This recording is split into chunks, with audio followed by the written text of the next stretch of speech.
Assalamualaikum dan salam sejahtera. So hari ini cikgu nak tunjukkan kepada kamu semua, murid-murid, um, salah satu tajuk dalam tingkatan 4, pengajian kejuruteraan awam, iaitu bentuk beban yang bertindak. So untuk topik kita pada hari ini, kita hanya akan cover dua jenis beban sahaja. Beban yang pertama dikenalikan sebagai beban titik,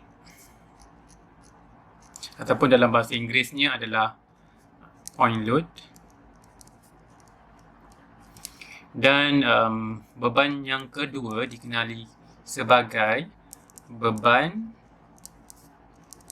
teragih seragam, ataupun dalam bahasa Inggerisnya adalah uniformly distributed load. Short form dia adalah UDL. Okey. First, kita akan pergi kepada apa itu beban titik. Cikgu akan terangkan secara terperinci apa itu beban titik dan macam mana ianya dikenakan ke atas sesuatu struktur.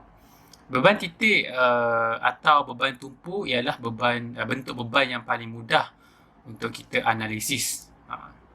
Contohnya, cikgu lukiskan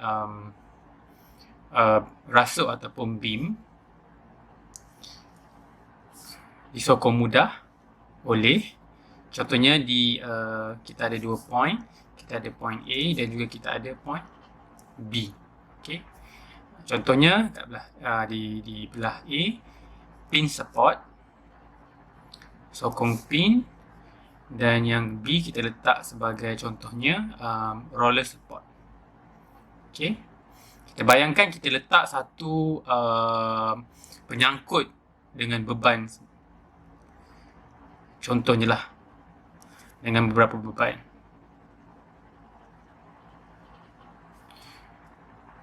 So, sistem ini dikenali sebagai beam ataupun rasuk yang dikenakan sebagai beban titik. Tetapi dalam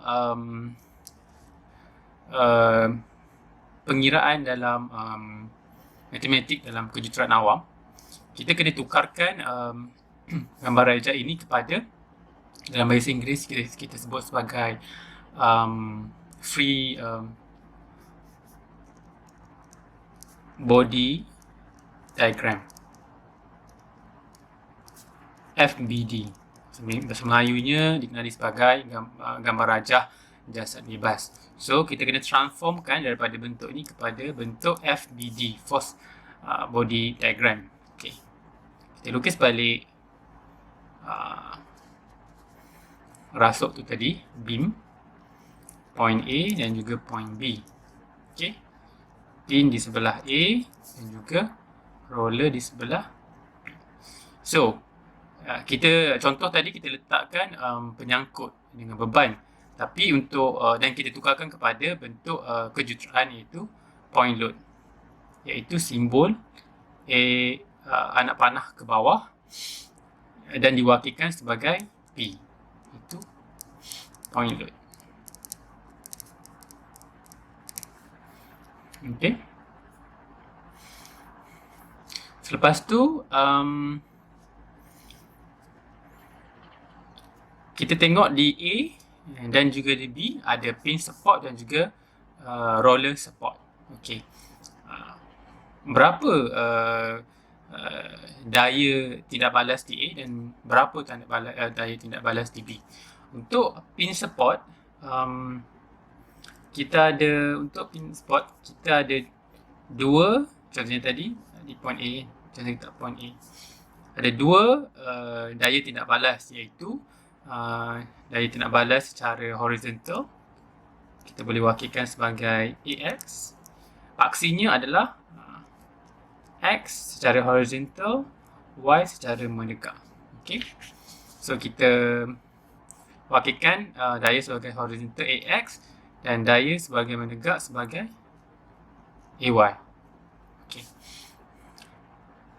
Daya ini kalau anda tengok dia ke kanan kan, ini ke atas. Sebenarnya pada peringkat permulaan pengiraan kita anggap dulu, kita assume dulu daya tersebut ke kanan dan daya ini ke atas untuk AY.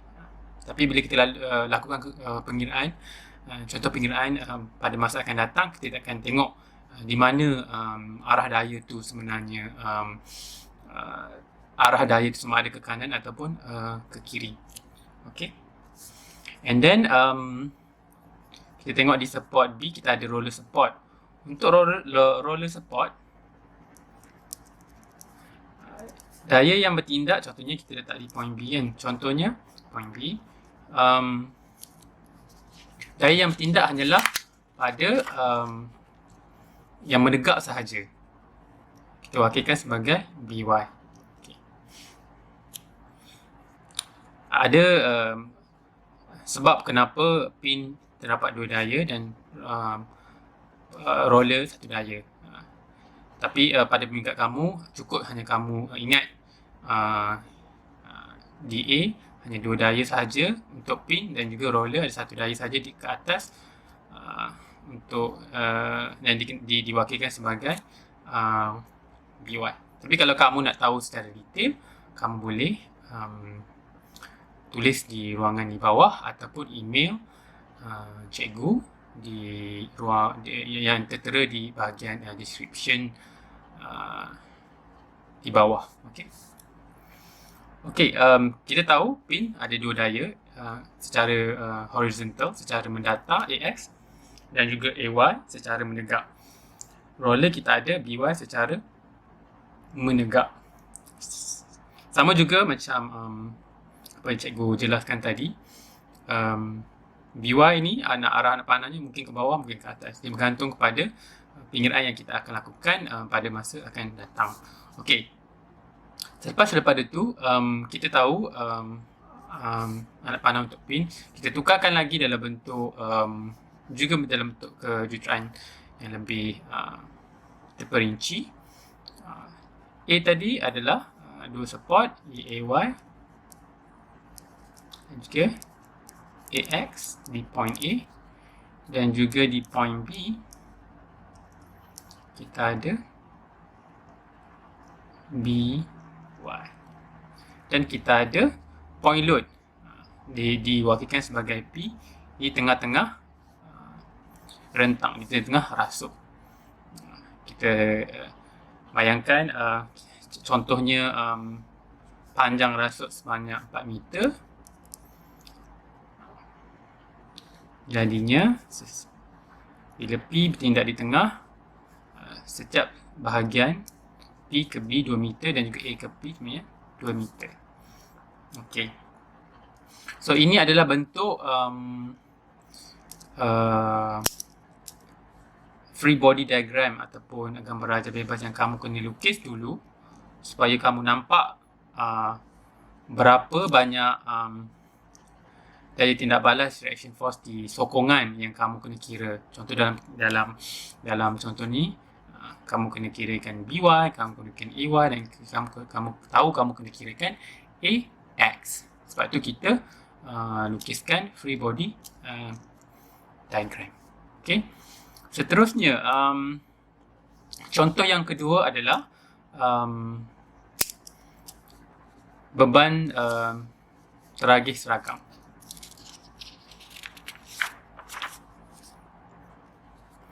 Cikgu tulis balik beban teragih seragam ataupun UDL dalam bahasa Inggeris, Uniformly Distributed Load. Okey, beban teragih seragam ni adalah beban yang bertindak seragam di sepanjang rentang rasuk. Contoh yang paling mudah beban teragih seragam adalah beban lantai yang bertindak ke atas sebatang rasuk. Okey, cikgu akan lukiskan contoh beban teragih seragam. Sama juga macam ni beban titik, kita ada rasuk ataupun beam. Kita ada titik A dan juga kita ada titik B. Okey, kalau beban titiknya hanya bertindak kepada satu point saja, satu nilai beban saja, bagi beban tragis seragam, ianya ada banyak daya yang bertindak di sepanjang rasuk tersebut daripada A ke B secara seragam di sepanjang rasuk. Dan kita wakilkan beban tragis seragam ni sebagai W, dan unit ni adalah kilonewton per meter. Kalau kita tengok tadi bagi beban titik, unit ni adalah kilonewton.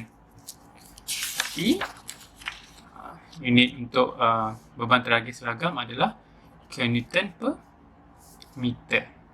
Okey. Selepas tu sebenarnya contohnya kita kita wakilkan sebagai L lah, length. Contohnya L.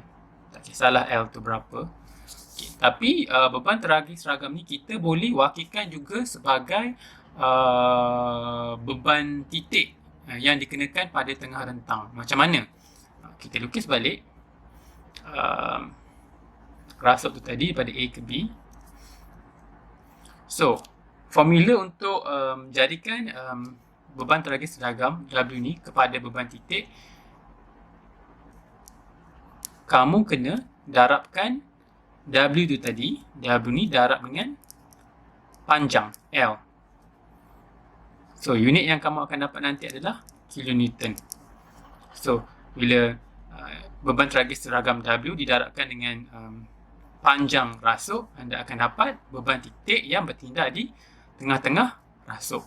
So, sekarang ni dia punya panjang tengah-tengah adalah L per 2 dan juga L per 2. Sama juga macam beban titik, kamu harus letakkan reaction forces. Daya tindak balas di A, AY, AX. Menegak juga mendatar. Sama juga macam di B. Kan? Di B, Y. Okey. Jom kita tengok contoh macam mana kita nak kira beban tragis seragam. Contoh. Okey. Contoh. Kamu bayangkan ada rasuk di point A dan juga di point B. Ada beban tragis seragam bertindak di sepanjang rasuk. Panjangnya adalah sebanyak 4 meter daripada A ke B. Dan juga nilai beban tragis seragam adalah sebanyak 3 kilonewton per meter.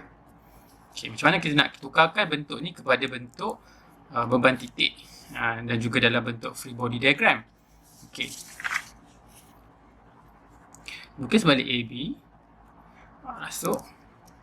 Kita gunakan balik formula tadi. W didarabkan dengan L. Maknanya di sini kita tukarkan jadi beban titik. So, W darab dengan L sama juga dengan 3 darab juga dengan 4 sama dengan 12 kilonewton. Okay. Hati-hati dengan unit dia. W tadi unit dia adalah kilonewton per meter didarabkan dengan panjang meter dan unit yang terakhir adalah kilonewton. So, lukis balik dia punya reaction forces. Kita ada A, Y, AX dan juga ada roller B, Y. So, dari segi kalkulasi pengiraan, anda juga boleh lakukan pengiraan di sebelah lain. So, P adalah sama dengan W didarabkan L. W adalah 3 kilonewton per meter didarab dengan panjang adalah 4 meter sama juga dengan 12 kilonewton. Cancel dapat kilonewton. So, itu sahaja. Sekian, terima kasih. Kalau kamu ada kekeliruan ataupun pertanyaan, kamu boleh komen di ruangan di bawah ataupun boleh email cikgu, ataupun apa-apa topik yang kamu ingin cikgu ajarkan, kamu boleh request atau buat permintaan di ruangan bawah. Okey, sekian, terima kasih. Selamat maju jaya.